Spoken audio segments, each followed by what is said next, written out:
अचानक काहीतरी बोलतात आणि टेक चालू आहे, आता हसायचं नाहीये, सगळ्यात मोठं चॅलेंज आहे. गायचे आता मी रियाजात नसले तरी मी शास्त्रीय संगीताचा अभ्यास केलाय.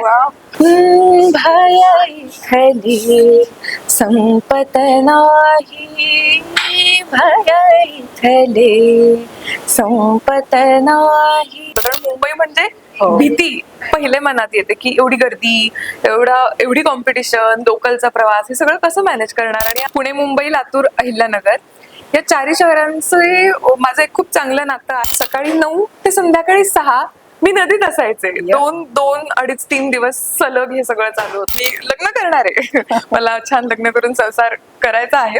अपेक्षांचं म्हणाल तर मला माझ्यासारखं कोणीतरी हवंय. मी खूप स्वतःला भाग्यवान समजेन, कारण अशोक मामा ही मालिका जर नसती तर मला नाही माहित की मी मामांसोबत काम करू शकले असते की नाही, आणि तो योग कधी जुळून आला असता. भविष्यात जर मला कुठल्या सेटवर सांगितलं की ऍक्शन सिक्वेन्स आहे, तर मी म्हणेल की भाई मी देव माणूस करून आलीये. स्वाभिमानाच्या बाबतीत नो कॉम्प्रोमाइज. हो, सो 6 फेब्रुवारीला रुबाब नावाचा माझा सिनेमा प्रेक्षकांच्या भेटीला येतोय.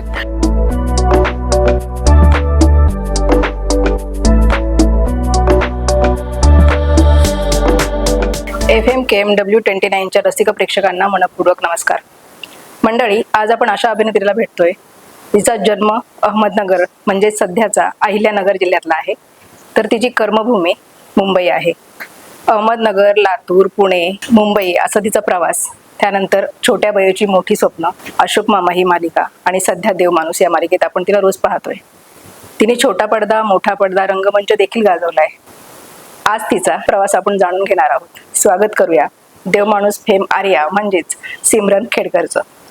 थँक्यू. नमस्कार. हॅलो, कशी आहेस? मस्त. तुम्ही? मस्त. अहमदनगर, लातूर, पुणे, मुंबई, देवमाणूस हा सगळा प्रवास तुझा जाणून घ्यायला आवडेल. काय सांगशील? तुम्ही म्हणालात तसं माझा जन्म अहमदनगरचा, आणि अहमदनगर शहर हे मुळातच शहराला एक सांस्कृतिक वारसा खूप चांगला लाभलेला आहे. आणि मला लहानपणापासूनच अभ्यासासोबत गायन, नृत्य, भाषण, वक्तृत्व यामध्ये रस होता. मी तशा स्पर्धांना वगैरे पार्टिसिपेट करायचे. आणि असं करत करत मी एका हौशी रंगभूमीवर काम करत असणाऱ्या एका थिएटर ग्रुपला जॉईन झाले. आणि तेव्हा मी खूप लहान होते, अगदी 8वीत वगैरे होते. पण तिथे सातत्याने, म्हणजे इतक्या लहान वयात रोजची 6-6 तास वगैरे तालीम, सो ह्या सगळ्या सवयीमुळे मला लवकर कळलं की हा, मला हे आवडतंय. सगळ्यात जास्त मला नाटक आवडतंय, अभिनय आवडतोय, आणि आपण यातच पुढे काम करण्याच्या दृष्टीने आता विचार करूया. त्यामुळे माझं आधीच ठरलं होतं की हा, आपल्याला ऍक्टर व्हायचंय. आणि मला कळलं की पुणे विद्यापीठात ललित कला केंद्र नावाचा एक डिपार्टमेंट आहे. तिथे आपण नाटकाचं डिग्री, बॅचलर्स आणि मास्टर्स डिग्री घेऊन शिक्षण पूर्ण करू शकतो. तर मग माझं ठरलं होतं की आपण ललित करूयात. आणि मग 12वी पर्यंत मी नगरला होते, तिथे नाटकांमधून काम करत होते. आणि मग मी पुण्यात आले. पुण्यात 3 वर्ष ललित कला केंद्रात नाटकाचा 3 वर्ष बॅचलर्स डिग्री घेऊन अभ्यास केला. आणि तिथून मी मुंबईला शिफ्ट झाले. आणि लातूरचं कनेक्शन असं आहे की मी जसं शिक्षणानिमित्त नगर सोडलं, तेव्हा माझ्या घरच्यांनी व्यवसायानिमित्त नगर सोडून ते लातूरला शिफ्ट झाले. त्यामुळे तसं माझं आणि लातूरचं नातं डिरेक्टली नसलं तरी आता माझी फॅमिली म्हणून मी आता लातूरकडे बघते. सध्या देवमाणूस मधली आर्या खूप गाजते. तुझ्यापर्यंत कशी आली? मला वाटतं साधारण एक ऑगस्ट महिना होता 2025चा. आणि तेव्हा माझं असं कुठलं डेली शो चालू नव्हता. मी घरी होते आणि मी व्हॉट्सअपला ना एक स्टेटस ठेवलं होतं. आणि ते स्टेटस म्हणजे आमचं जे वज्र प्रोडक्शन आहे, त्याच प्रोडक्शनच्या दुसऱ्या मालिकेचे क्रिएटिव्ह आहेत, त्यांनी ते स्टेटस पाहिलं. आणि त्यांना माहित होतं की आपल्याच प्रोडक्शनच्या देवमाणूस मालिकेमध्ये असं कॅरेक्टर हवंय. तर त्यांना कदाचित वाटलं असेल की ही मुलगी जाईल वगैरे. त्यांनी मला रिप्लाय केला. आणि मी नंतर आमचे चॅट्स बघितले तर 2-3 वर्षांपासून आमचं काहीच बोलणं नव्हतं. मग ते म्हणाले की तुला एक असा नंबर पाठवतो, त्यांना माझं नाव सांगून प्रोफाईल पाठव, असं मालिकेमध्ये रिक्वायरमेंट आहे. म्हटलं ठीक आहे. प्रोफाईल पाठवले, मला स्क्रिप्ट आली, मी घरूनच ऑडिशन वगैरे रेकॉर्ड केलं. आणि मला संध्याकाळीच कॉल आला. हे सगळं दुपारी झालं आणि संध्याकाळी कॉल आला की तू बॅग भरून रेडी राहा, आम्ही तुला सांगतो निघायचं असेल तर. मग म्हटलं ठीक आहे. मालिका साताऱ्यात होती आणि मी याआधी मुंबईच्या बाहेर कधी मालिका केली नव्हती. त्यामुळे मला ना थोडंसं दडपण होतं की अरे, आउटडोअर शो, काहीच गोष्टी माहित नव्हत्या. आणि राहण्या खाण्याची ट्रॅव्हलिंगची सगळी सोय प्रोडक्शन बघतं तेव्हा मला काही अंदाजच येत नव्हता की आता कसं असणार आहे. तर त्यांनी मला सांगितलं की तू बॅग भरून ये, उद्या आपण लुक टेस्ट करू, झालं तर इथेच कंटिन्यू करूयात, नाहीतर मग तुला जावं लागेल, की तयारी करून ये. म्हटलं ठीक आहे. रात्री 11 वाजता फोन आला की आता निघ. मी निघाले, सकाळी पोहोचले आणि गेल्या गेल्या मग फ्रेश झाले, सेटवर गेले. सेटवर त्यांचं शूट सुरूच होतं. लुक टेस्ट झाली. लुक टेस्ट झाल्यावर मला वाटलं की हा आता अप्रुव्हल येईल, आज म्हणतील की एक दिवस मुक्काम कर, उद्यापर्यंत कळेल. दुपारीच अप्रुव्हल आलं. माझा दुपारी एक सीन शूट झाला आणि तो सीन त्याच दिवशी टेलिकास्ट झालाय. सो हे इतकं फास्ट फास्ट फास्ट फास्ट घडलं. आणि माझा अंदाज होता की 1-1.5 महिन्यांचा ट्रॅक आहे असं सांगितलं होतं, तर फार फार वाढून वाढून 2-3 महिन्यांपर्यंत वाढेल. तो 5-6 महिने अजूनही तो चालूच आहे. नुकतीच त्या कॅरेक्टरने एक्झिट घेतलीये, पण पुढे अजून काय ते सगळं गंमत आहे. देवमाणूस मालिकेकडे तू काय बघते अगं? संधी बघते की? संधीच आहे. मी आधी पण मालिकांमधून कामं केली आहेत, पण झी सारखं एक घरोघरी पोहोचलेल्या चॅनलला जेव्हा आपण काम करतो त्याचा इम्पॅक्ट आपल्याला जाणवतो. आणि देवमाणूस मालिकेची एक क्रेज आहे आणि एस्पेशली ती पश्चिम महाराष्ट्राचा जो पट्टा आहे तिथे लोक वेडी आहेत मालिकेसाठी. म्हणजे आम्हाला मेसेज येतात की आम्हाला झोपच येत नाही ही मालिका बघितल्याशिवाय रोज रात्री. त्यामुळे तो रिस्पॉन्स मला एक डिरेक्ट कनेक्ट जो असतो ऑडियन्सशी तो मला ह्या मालिकेनंतर खूप जाणवायला लागला. खूप छान प्रवास आहे तुझा. कॉफी घे, आपण बोलूच. सिमरन, आर्यावर खूप प्रेम करतायत. देवमाणूस मधली आर्या जी आहे तिच्यावर खूप प्रेम करतायत प्रेक्षक. आर्या आणि सिमरन काय साम्य आहे की नाही? हो, साम्य आहे.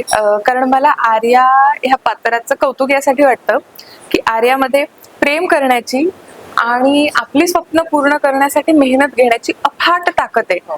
प्रचंड मेहनती असं एक ते कॅरेक्टर होतं आणि तसंच काहीसं सिमरनचंही आहे. म्हणजे मला नेहमी असं वाटतं की मी माझ्या आवडत्या क्षेत्रात काम करते तर त्यासाठी मी कुठले कष्ट घेत नाही. ती माझी आवडच तर ते आपल्याकडून होत राहतं फ्लोनुसार.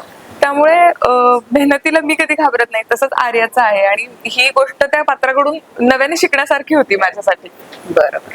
मालिकेमध्ये खूप दिग्गज कलाकार आहेत, वयाने आणि कामाने मोठे आहेत, त्यांच्याबद्दल काय सांगशील? आता अगेन मी म्हणेल की आउटडोअर शोला आपण कामही 12 ते 15 तास त्याच आर्टिस्ट सोबत लोकांसोबत करत असतो आणि पुन्हा घरी गेल्यावर आपल्याला त्यांच्याच आसपास त्यांच्याच सोबत राहायचंय करायचंय. त्यामुळे हा एक बदल मला खूप प्रामुख्याने जाणवलाय की मुंबईत शेवटी आपण काम करून आपापल्या घरी आपापल्या स्पेसमध्ये जातो आणि ज्या गोष्टीचं मला खरं तर दडपण होतं की कंटिन्यू त्याच माणसांसोबत कसं राहायचं, पण त्या गोष्टीमुळे नकळत ना जिव्हाळ्याचे संबंध आणखी स्ट्रॉंगली तयार होतात आणि एक ते फॅमिली सारखं एक वातावरण तयार होतं. आज तुम्ही काहीतरी बनवाल तुमच्या इंडक्शनवर, मग तुम्ही मला तुमच्या भाजीची एक वाटी द्याल. सो ह्या गोष्टी तिथे होत राहतात. त्यामुळे ओव्हरऑल माझा ह्या मालिकेचा अनुभव माणसांच्या बाबतीत खूपच चांगला होता की मला खूप चांगली माणसं ह्या सेटवर मिळाली आणि मला गॅरंटी आहे की ती इथून पुढच्याही प्रवासात माझ्या आयुष्यात माझ्या सोबत असतील. सगळ्यात महत्वाचं मिलिंद सर तुझे भाऊ आहेत त्याच्यामध्ये. खूप ग्रेट माणूस आहे. तुझा काय अनुभव आहे त्याच्याबद्दल? खरं तर माझा सख्खा भाऊ आहे मला आणि तो माझ्यापेक्षा मोठा आहे. आणि मिलिंद सरांचा आणि माझ्या बाबतीत मला एक धागा पहिल्या दिवसापासून होता की मिलिंद सर पण मूळ अहमदनगरचे आहेत आणि मी पण अहमदनगरचे आहे. त्यामुळे तो एक मला एक माझ्यासाठी एक धागा होता. आणि इव्हन अहिल्यानगरमध्ये शाहू मोडक एकांकिका स्पर्धा म्हणून एक स्पर्धा असायची आणि तिथे मिलिंद सरांच्या नावाने सर्वोत्कृष्ट लक्षवेधी पारितोषिक म्हणून एक पारितोषिक होतं मिलिंद शिंदे या नावाने. आणि माझ्याकडे ते एका वर्षीचं आहे, माझ्याकडे त्याची ट्रॉफी आहे आणि मी सरांना ती पहिल्या दिवशी दाखवली होती. आणि या सगळ्या पलीकडे सरांसोबत काम करणं एक धमाल आहे आणि ऍट द सेम टाइम एक चॅलेंज आहे. कारण सरांना जे काही डायलॉग्स घेऊन येतात प्रत्येक वेळी ते लिहिलेले असतील असं नसतं. जे काही सरांचे आहेत, फुलाबाय चलाबाय, रंजनीच्या सुता, हे सगळं त्यांनी स्वतः क्रिएट केलेलं असतं आणि ते अचानक काहीतरी बोलतात आणि टेक चालू आहे, आता हसायचं नाहीये, सगळ्यात मोठं चॅलेंज असतं. त्यामुळे खूप धमाल येते काम करायला. खूप छान. सुरुवातीला म्हटल्याप्रमाणे लातूर, अहिल्यानगर, पुणे, मुंबई असा तुझा प्रवास झालेला आहे, तर ह्या प्रवासाबद्दल काय सांगशील? मला एक गोष्ट खूप प्रामुख्याने जाणवते, नेहमी जाणवते की शेवटी अहिल्यानगर असो, लातूर असो, निमशहरी भाग आहे आणि इथून तरी अहिल्यानगर मधून अनेक कलाकार आहेत. लातूर सारख्या भागातून तितकी अजून म्हणजे आता कुठे सुरुवात होते की घरचे सपोर्ट करतील, पाठिंबा देतील, आणि तरी सुद्धा माझ्या घरच्यांनी मला डे 1 पासून खूप खूप सपोर्ट केलाय. त्यामुळे मला हे सगळं शक्य झालं. म्हणजे महाराष्ट्रातली ही जी 4 शहरं आहेत, पुणे, मुंबई, लातूर, अहिल्यानगर, या 4 शहरांचे माझं एक खूप चांगलं नातं आहे आणि इथे मी माझ्या आयुष्यातला खूप महत्वाचा वेळ घालवलेला आहे. त्यामुळे ती अटॅचमेंट आहे आणि हे घरच्यांच्या सपोर्ट शिवाय शक्य नसतं झालं.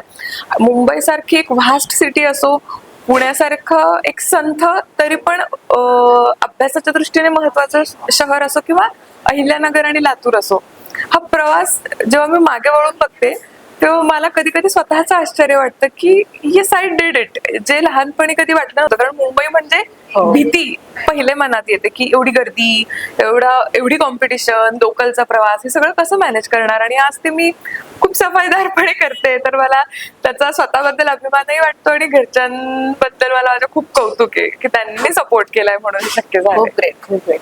आणि तुझ्या कुटुंबातून कोण आहे का कला क्षेत्रामध्ये? कोणीच नाही. आवड अनेकांना होती, पण त्यांना तो सपोर्ट मिळाला नाही म्हणून पुढे काही होऊ शकलं नाही तसं. त्यामुळे मीच पहिली आहे आणि याचं सगळ्याच आमच्या रिलेटिव्हला खूप कौतुक आहे. खूप छान.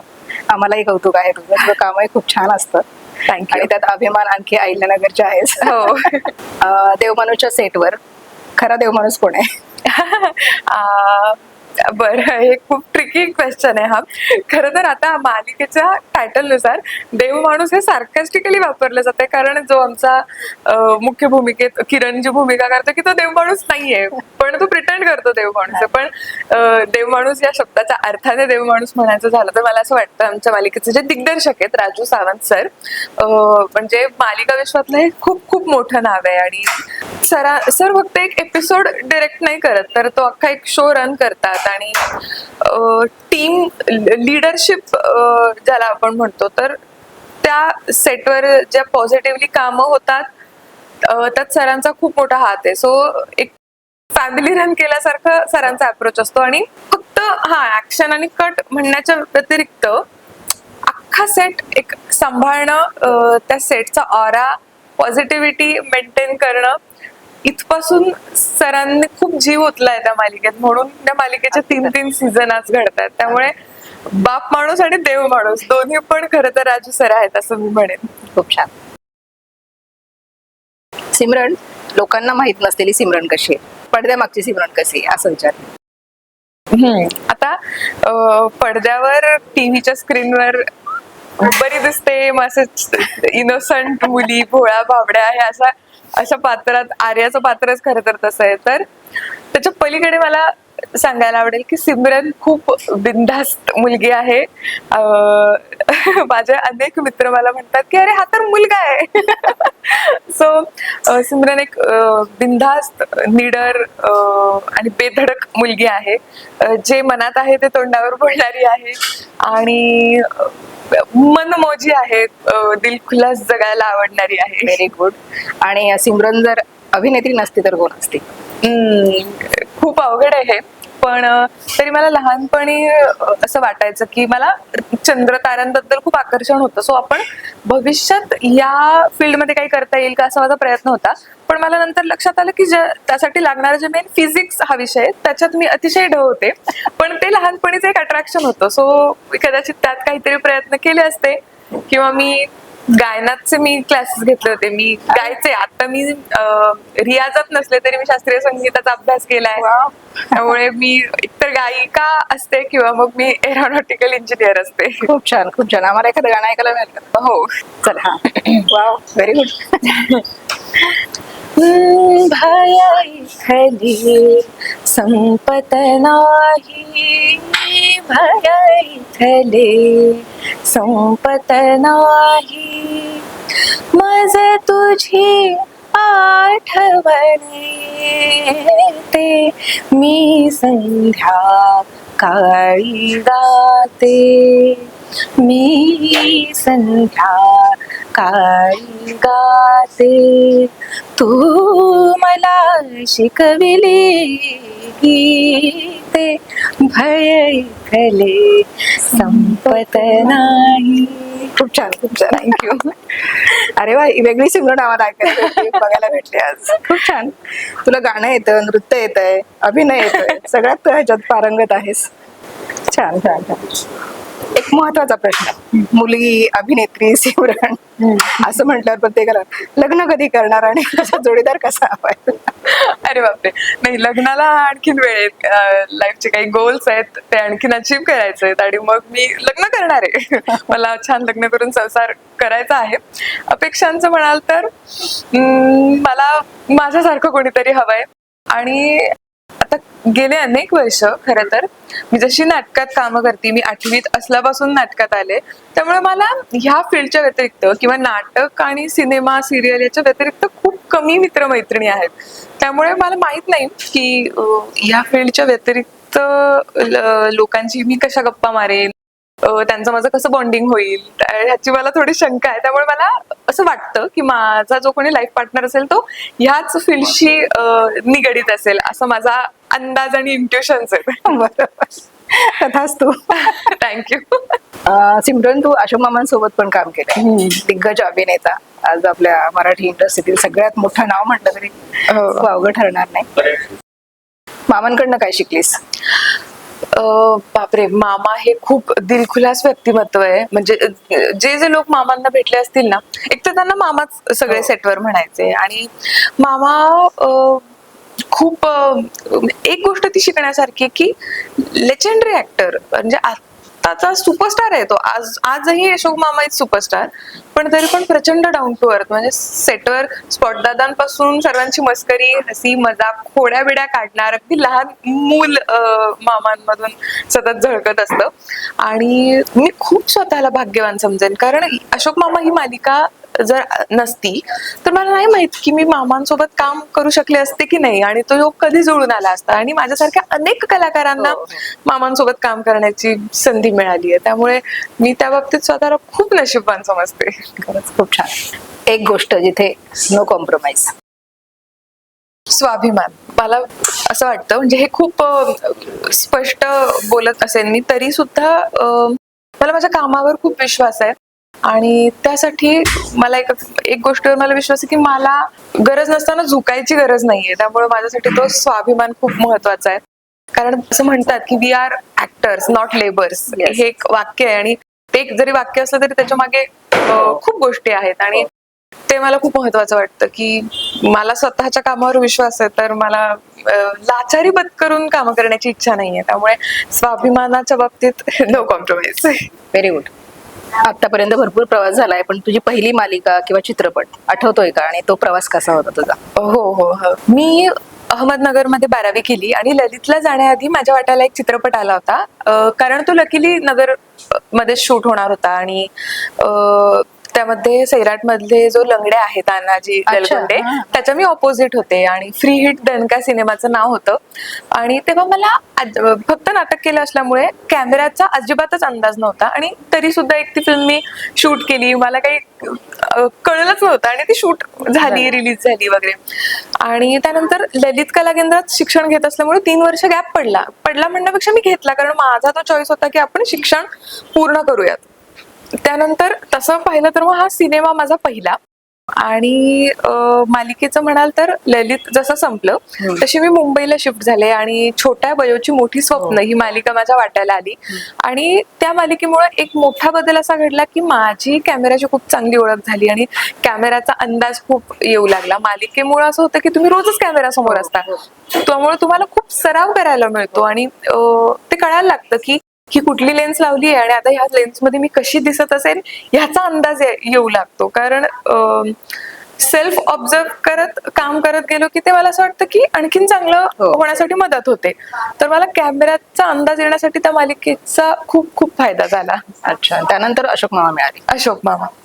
देवमाणूस मध्ये आर्या सगळ्यांना आवडते आणि सगळ्यांना वाटायचं की आर्याला काय होऊ नये. अक्षरशः मी पण बघते ती मालिका. आणि आर्याचं म्हणजे शेवट होऊ नये असं प्रत्येकाला वाटायचं. पण आता ती एक्झिट झालेली आहे तिची. तो सिक्वेन्स कसा होता? बापरे, नुकताच तो मर्डर सिक्वेन्स टेलिकास्ट झालाय आणि खूप मेहनत घेतली पूर्ण टीमने. म्हणजे नरकी हडळ उत्सव हो. पासून आर्याचा मर्डर आणि आता आर्याची डेड बॉडीचं पुढे काय, हे सगळं एक महिनाभराचा एक सिक्वेन्स होता मोठा आणि सगळ्याच टीमने खूप मेहनत घेतली. आणि देवमाणूस मधलं मला तरी असं वाटतं की आजपर्यंतचं सर्वात इनोसंट कॅरेक्टर हो. आर्या होतं. त्यात हो. जामकर सरांची बहीण आणि त्यामुळे प्रेक्षकांनाही त्याच्याशी खूप पटकन अटॅचमेंट झाली होती. आणि मर्डर सिक्वेन्स शूट करताना फिजिकली ते खूप चॅलेंजिंग होतं, कारण अगेन आउटडोर शो म्हटल्यावर हो. तुम्हाला ऊन वारा थंडी पाऊस या सगळ्याशी डील करत काम करायचं असतं. त्यात देवमाणूस मालिकाच ऑफबीट असल्यामुळे त्याच्यात रोज काहीतरी नवीन लिहून येतं आणि अच्छा अरे बापरे आता हे करायचंय का, असं आम्हालाच रोज करताना वाटतं. आणि शेवटी तर आर्याच्या वाट्याला इतके स्टंट आले, म्हणजे मी नेहमी म्हणते सेटवर की भविष्यात जर मला कुठल्या सेटवर सांगितलं की ऍक्शन सिक्वेन्स आहे तर मी म्हणेल की भाई मी देव माणूस करून आलीये. सो माझा तो एक कॉन्फिडन्स तयार झालाय. आणि आर्याचा मर्डर मागे खरंच खूप मेहनत होती, कारण आम्ही 1-1.5 दिवसांचा साधारण तो मर्डर सिक्वेन्स होता, ज्यामध्ये आधी आर्या रात्रभर पळत असते. सो आम्ही 2 रात्र फक्त पळायचंच सीन करत होतो.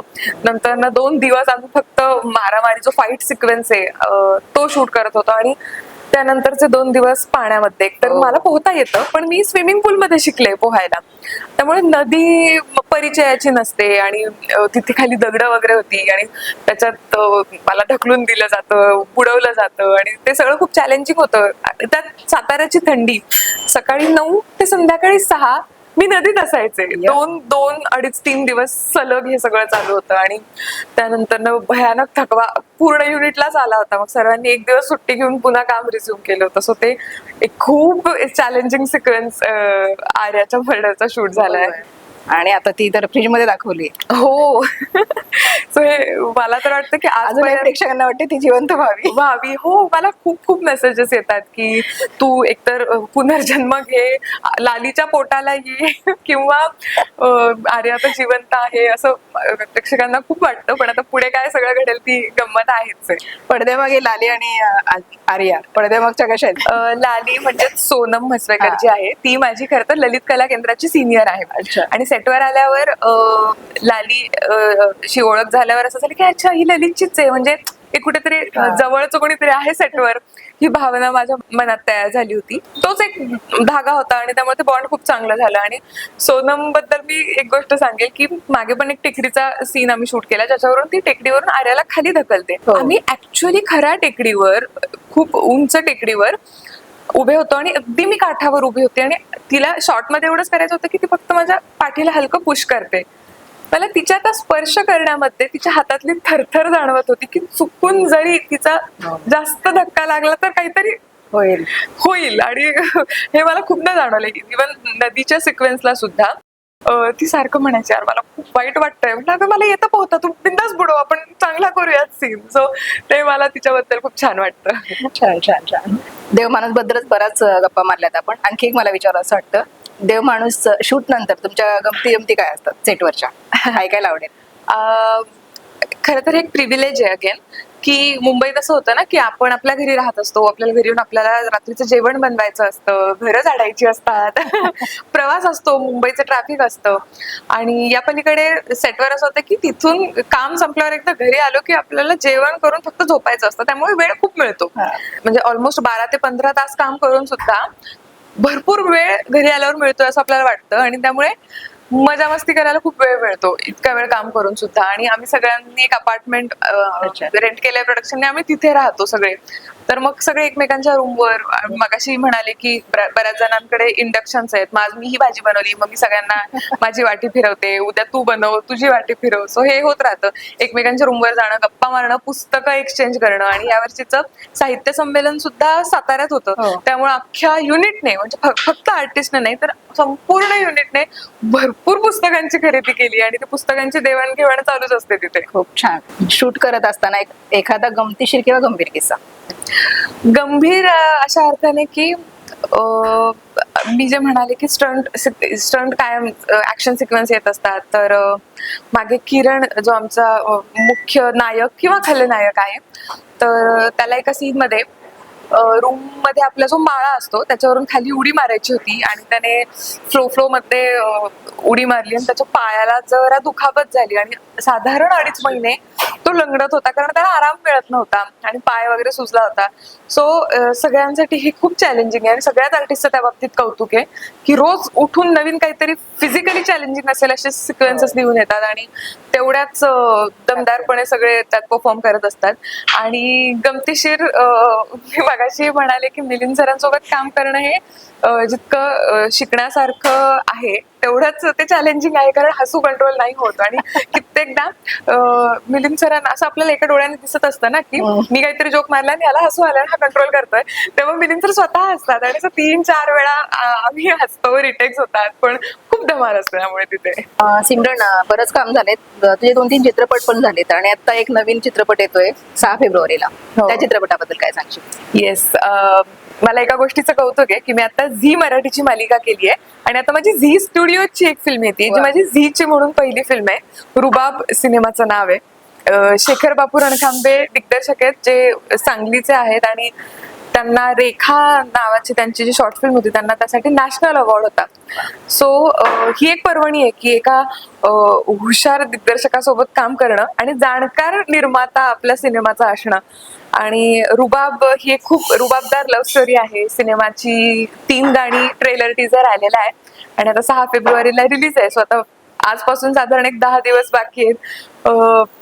जसं जसा रिलीज डेट जवळ येईल तशी तशी धडधड वाढते.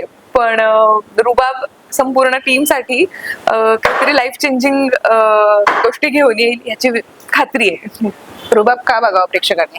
एकतर अनेक वर्षांनी झीची अशी फिल्म येते की ज्यामध्ये सगळेच नवखे चेहरे आहेत, कोणी मोठी स्टारकास्ट नाहीये आणि एक गावाकडची खूप सुंदर आणि रुबाबदार लव्ह स्टोरी आहे. अच्छा. रुबाब फक्त दिसण्यात आहे की तो प्रेम करण्यात आणि जपण्यात आहे हे एक सांगणारी एक खूप कमाल फिल्म आहे आणि त्यात भाषेची खूप सुंदर गंमत आहे.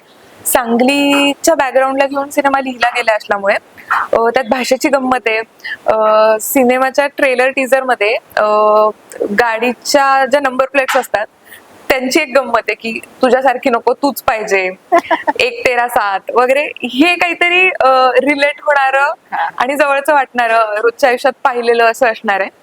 आणि पुण्या मुंबई सोबतच गावाकडचे प्रेक्षक पण सिनेमाला खूप एन्जॉय करतील याची खात्री आहे.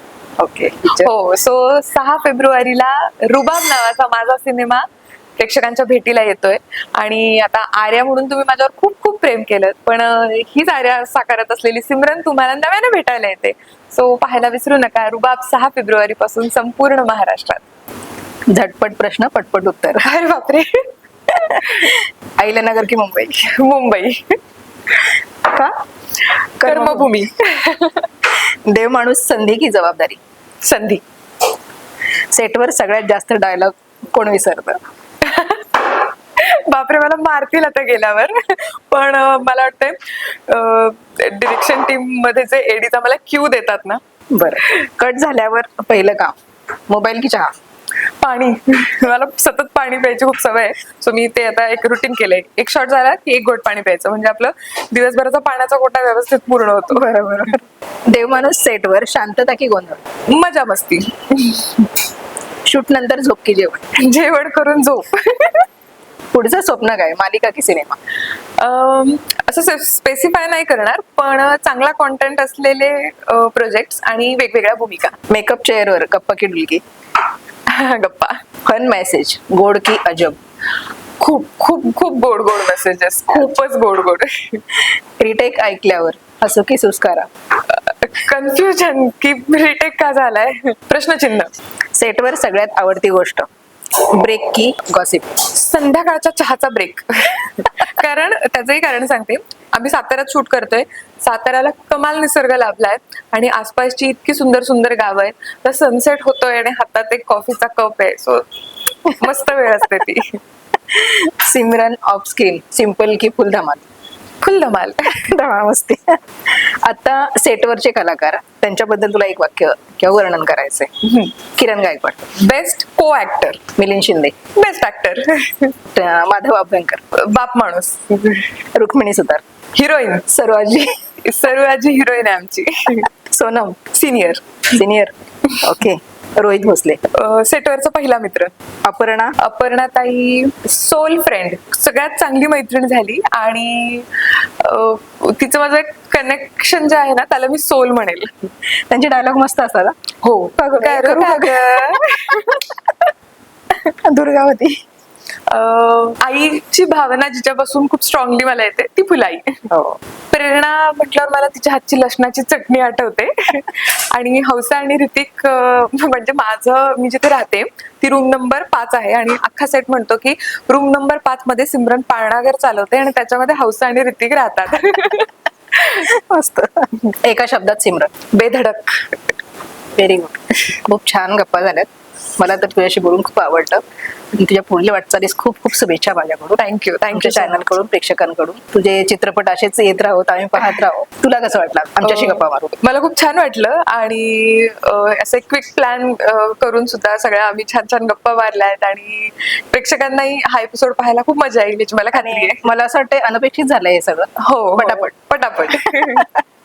तुला पुढील वाटचालीस खूप साऱ्या शुभेच्छा. Thank you so much. धन्यवाद. तुम्ही हा संपूर्ण एपिसोड शेवटपर्यंत पाहिलात यासाठी तुमचे खूप खूप खूप आभार. आणि एवढा सुंदर पॉडकास्ट आम्ही ज्या स्पेसमध्ये शूट करतोय ती स्पेस एक कॅफे आहे, नुवोला कॅफे, बोरिवली वेस्टमध्ये आहे. सो एक खूप कमाल सुंदर शांत एक प्लेस आहे आणि इथे आसपास सगळे काम वगैरे करत बसले. सो एक खूप छान स्पेस आहे डेटिंगसाठी किंवा वर्क करण्यासाठी, मीटिंग्स करण्यासाठी. सो ज्यांना शक्य त्यांनी या कॅफेला नक्की भेटा. माझ्यासोबत कॅफेचे दीपाली म्हणून आहेत. सो त्यांनी ही स्पेस आम्हाला आज अवेलेबल करून दिली त्यासाठी त्यांचे खूप आभार. Thank you so much.